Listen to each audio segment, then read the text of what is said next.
Pagkatapos ng mahabang oras ng pag-upo, pakiramdam mo ba'y matigas ang katawan mo? Hindi ka makagalaw? Parang nakadikit ka na lang? Kung ganon, sumali ka agad sa aming maikling pangtanghaling routine.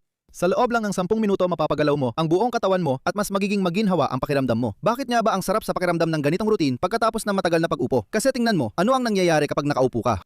Dito sa harap, laging maikli kay Gabi dahil baluktot ang tuhod at madalas nasa harap ang mga braso. Yan ang bibigyang pansin. At ang mga hindi balanseng posisyon na nabubuo dyan, ang mga pag-ikli at sobrang pagkapit ng mga kalamnan, maganda mong malulutas gamit ang 10 minutong ito. Oo? Magsisisimula tayo agad sa unang ersisyo. Mananatili kang nakaupo, umupo ka na. Manatili ka munang nakaupo at ilagay mo ang iyong kanang paa sa ibabaw ng iyong kaliwang tuhod. Sumabay ka agad at mapapansin mong may hatak sa puwitan. Itulak ang kanang tuhod pababa hanggat kaya. Oo, itulak mo pababa, Gabi. Hanggat kaya mo, itulak mo.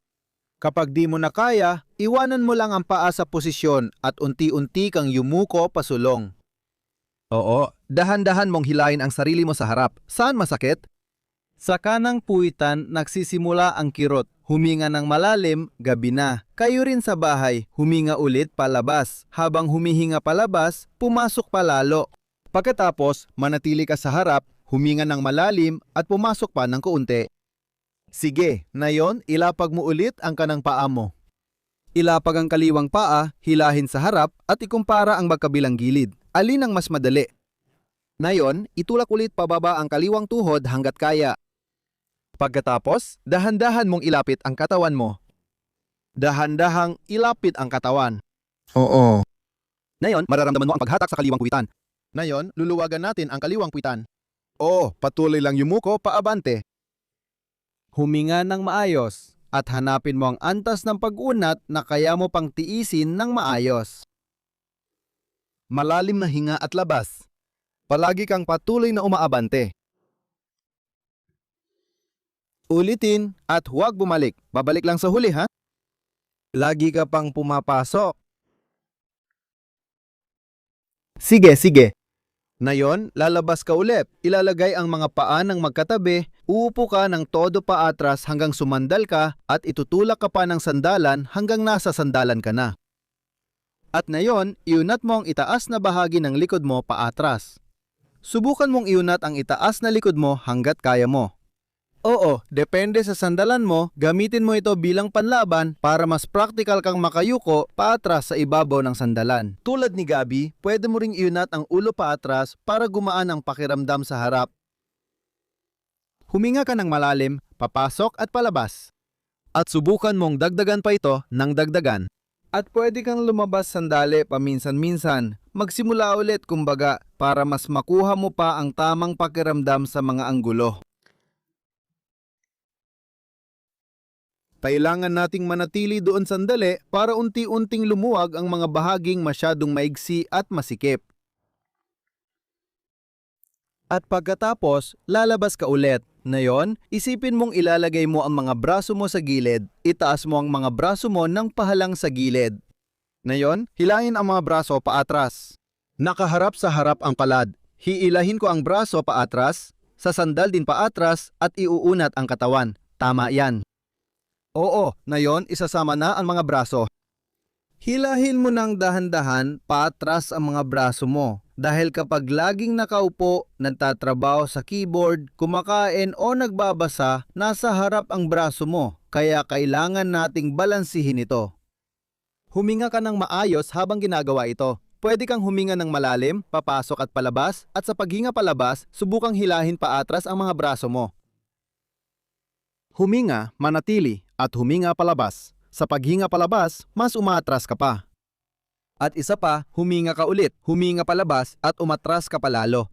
At pagkatapos, bumalik ka, taas ulit. Ituwid mo ang katawan mo, ituwid. Igalaw mo ng kaunti ang ulo mo, igalaw mo rin ng kaunti ang mga balikat mo, at pakawalan mo ang sarili mo ng kaunti.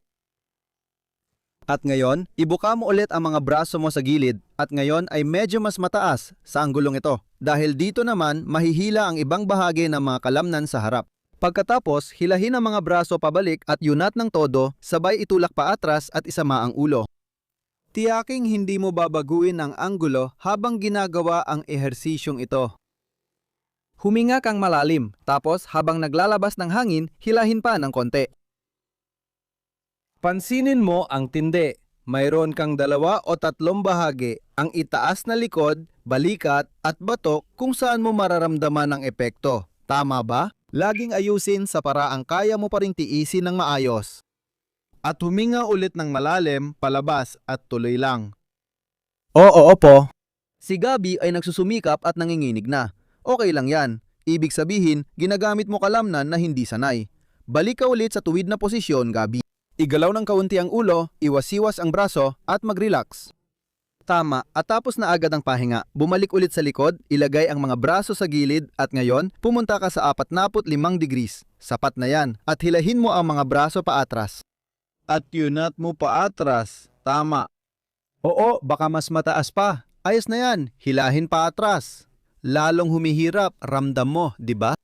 Habang tumitindi ang anggulo, sumisikip ito, pero mapapaluwag natin yan sa ganitong paraan. Hilahin mong mabuti. Huminga ulit, ilabas ang hangin at hilahin pa. Oo, at makikita mo rin sa kisame na kaya mo pang tumingin paatras. Iyan ang patuloy mong pag-unat. Sige, hilahin pa paatras. Gabi, ayos ka pa ba? Oo. Oo, kahanga-hanga. Huminga palabas, hilahin pa. Pagkatapos, aangat ka ulit at tatayo. Tumayo ka sa tabi o ilalayo ko ng kaunti ang upuan. Tumayo ka lang dyan at damhin mo muna. Sige, ngayon. Sige, maging aware ka sa iyong mga singit, itulak mo yan paabante at yunat mo ang buong katawan mo. Oo, yunat mo ang buong katawan mo. Mas pa, dagdagan mo pa ng kuunti, dagdagan mo pa ng kuunti, dagdagan mo pa ng kuunti, at subukan mong itulak ang mga singit mo paabante at ang tiyan mo paatras. Tama, pwede mong kontrahin ang bahagya sa likod ng puwitan at yunat ng mabuti. Ayos. Ngayon, ginagawa na natin ang pagbabalanse sa pag-upo. Dati laging nasa unahan, pero ngayon, balakang natin ay nasa likod na. Napakaganda at ayos niyan. Huminga ng malalim, tapos habang humihinga palabas, itulak ang sarili paatras. At ulitin natin, huminga ka ng malalim at habang humihinga ka palabas, itulak mo pa ang sarili mo papunta sa likod. At isa pa, huminga ulit ng malalim tapos habang humihinga ka palabas, itulak mo pa ulit ang sarili mo papunta sa likod. At ngayon, dahan-dahan kang gumangon. Parang naguguluhan ka muna. Nasaan ba ako? Anong oras na? At ngayon, yumuko ka naman paabante. Tuwid na tuwid ang mga tuhod, ilagay mo ang mga kamay mo sa mga hita at dahan-dahan mong ipadaos-dos pababa ang mga kamay mo sa mga hita. Huwag kang magtaka kung mas sumasakit ang ibabang likod mo ngayon. Kanina, maikli lang ang ehersisyo. Ngayon, kailangan ulit itong humaba. Bigyan mo ito ng sapat na oras at unti-unti pang lumalim. At kahit gaano ka man kababa, pumunta ka lang sa antas na kaya mo pang tiisin ng maayos. Palalim ng palalim, palalim ng palalim, palalim ng palalim. Aba. Para dito sa likod, lahat ay maayos na naiayos. Gamitin ang paghinga, huminga ng malalim at ilabas ito. Hindi mo kailangang bumaba ng kasing lalim ni Gabi. Sapat na nandito ka lang sa taas, basta nararamdaman mong na-stretch ka. Hanggat kaya mo, ayos lang. Na yun, bumalik ka na pataas. Gabi, ilagay ang mga braso sa gilid. Pumihit pa kaliwa nang hindi ginagalaw ang paa. Tama, pumihit sa gilid at isama ang kanang braso.